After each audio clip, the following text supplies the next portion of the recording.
Welcome students. Topic mensuration. இப்போ இந்த sum பார்ப்போம். The height of the parallelogram is 1/4 of its base. If the area of the parallelogram is 676 square centimeter, find the height and the base. Okay, sum என்ன கொடுத்திருக்காங்க நம்மளுக்கு? Height of the parallelogram என்ன சொல்லிருக்காங்க? Base சொல்லிருந்து 1/4 சொல்லிட்டாங்க. அப்புறம் area of the parallelogram என்ன கொடுத்திருக்காங்க? 676 square centimetre கொடுத்துட்டாங்க. என்ன நம்மள கண்டுபிடிக்க சொல்லியிருக்காங்க? ஹைட் அண்ட் பேஸ் கண்டுபிடிக்க சொல்லியிருக்காங்க. ஸோ ஃபர்ஸ்ட் நம்ம பி ஈக்குவல் டு என்ன நம்மளுக்கு பேஸ் பின்னு வச்சுப்போம். நெக்ஸ்ட் என்ன கொடுக்கல கண்டுபிடிக்க சொல்லியிருக்காங்க. ஸோ பி ஈக்குவல் டு பின்னு வச்சுப்போம்.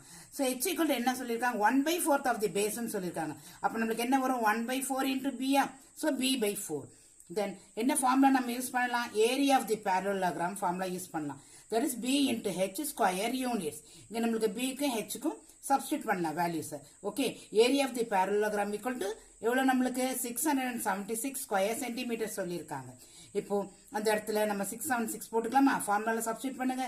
இப்போ நம்மளுக்கு base b, height நம்மளுக்கு b/4. calculate பண்ணுங்க. கான்ஸ்டன்ட் டேர்ம்ஸ் இந்த பக்கம் கொண்டுட்டு வாங்க. b ஸ்கொயர் கிடைக்கும். அதுக்கு ரூட் எடுங்க. ஸோ b ஈக்குவல் டு உங்களுக்கு 52 சென்டிமீட்டர் வரும். ஓகே, அப்ப பேஸ் நம்மளுக்கு கிடைச்சிருச்சு. இப்போ அதை யூஸ் பண்ணி ஹைட் கண்டுபிடிப்போம். h ஈக்குவல் டு நம்மளுக்கு b/4.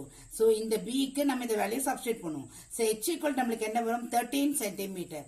ஸோ இந்த சம்முக்கு நம்மளுக்கு பேஸும் கிடைச்சிருச்சு, ஹைட்டும் கிடைச்சிருச்சு. Okay students, educate to elevate.